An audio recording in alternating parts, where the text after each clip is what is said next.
নিতু হেসেলে আপনাদের স্বাগত। আজকে আমি ক্যাপসিকামের পকোড়া বানিয়ে আপনাদের সাথে শেয়ার করে নেব। দেখুন, এই ক্যাপসিকামগুলো আমি কেটে নিয়েছি সরু সরু করে। এই ক্যাপসিকাম দিয়েই আমি পকোড়া বানাবো আজকে। পকোড়ার পুরটাকে বানাবো, এর জন্য সিদ্ধ আলুগুলোকে একটু ম্যাশ করে নেব।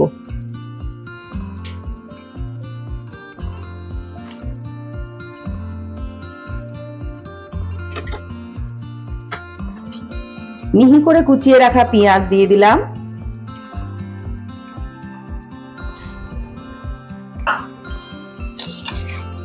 কাঁচা লঙ্কা কুচি,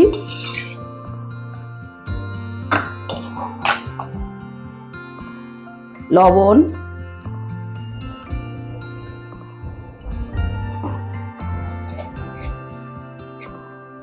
এক চিমটি হলুদ,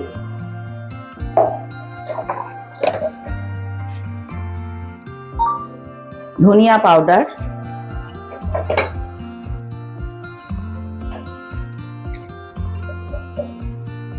জিরে পাউডার,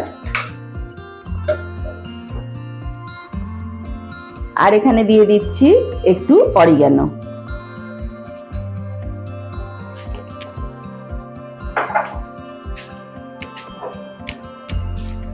সবকিছুকে ভালোভাবে মেখে নেব।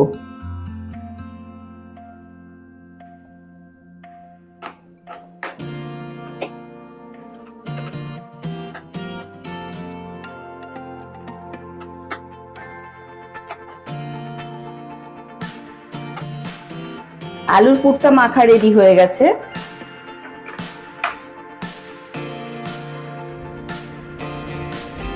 এরকম ছোট একটা দলা নিয়ে নিলাম, নিয়ে সেটাকে আমি একটু লম্বা করে শেপ দিয়ে নিচ্ছি। এইবারে এটাকে ক্যাপসিকামের মাঝখানে বসিয়ে এই পুরটাকে রেডি করে দিলাম, ঠিক এভাবে।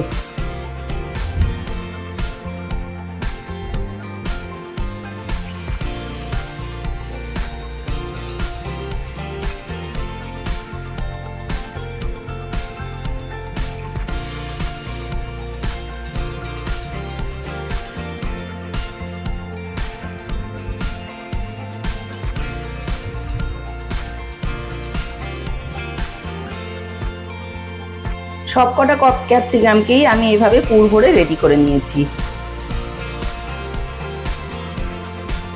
কিছুটা শুকনো ময়দা উপর থেকে ছড়িয়ে দেব, দিয়ে একটু মাখিয়ে নেব।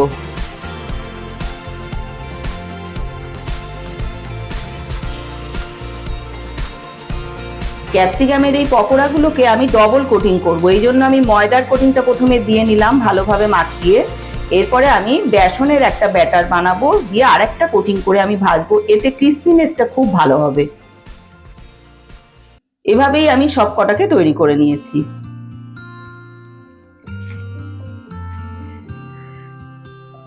বেসনের একটা ব্যাটার তৈরি করে নেব। এর মধ্যে দিয়ে দেব অল্প পরিমাণে লবণ, দিয়ে দেব অল্প পরিমাণে জিরে পাউডার,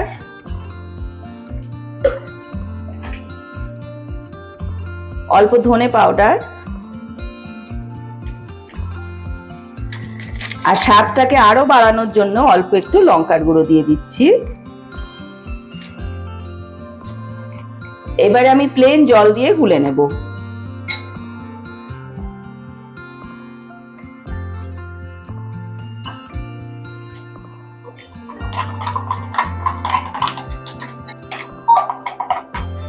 বেসনের এই ব্যাটারটা কিন্তু খুব পাতলা বা খুব ঘন হবে না, ঠিক এই যে যেরকম আমি বানাচ্ছি এরকমই করতে হবে।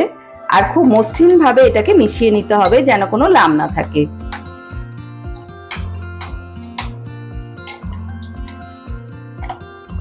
সাদা তেল দিয়ে আমি পকোড়াগুলোকে ভাজবো। কড়াই গরম হয়ে গেছে, আমি পরিমাণ মতো সাদা তেল দিয়ে দিচ্ছি, দিয়ে গরম করে নেব।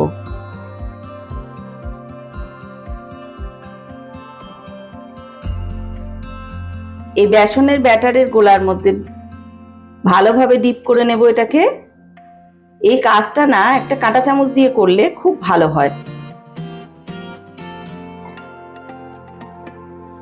এই যে দেখুন, এক্সট্রা বেসনটা কিন্তু পড়ে যাবে। এভাবে আমি গরম তেলে নিয়ে ছেড়ে দেবো।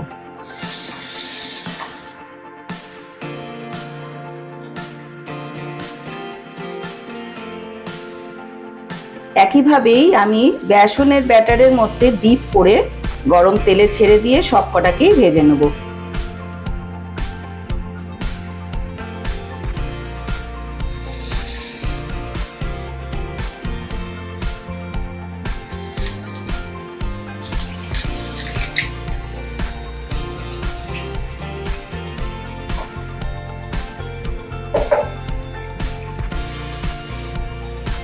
এভাবে এক পিঠ লাল হয়ে গেলে এই কাঁটা চামচ দিয়ে আমি উল্টে দেব অপর পিঠটাকে।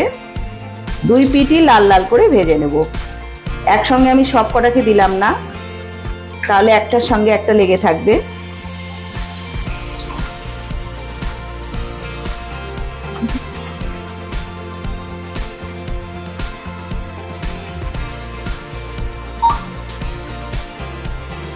ভাজা কিন্তু হয়ে গেছে, এই যে আমি তুলে নিচ্ছি তেল থেকে।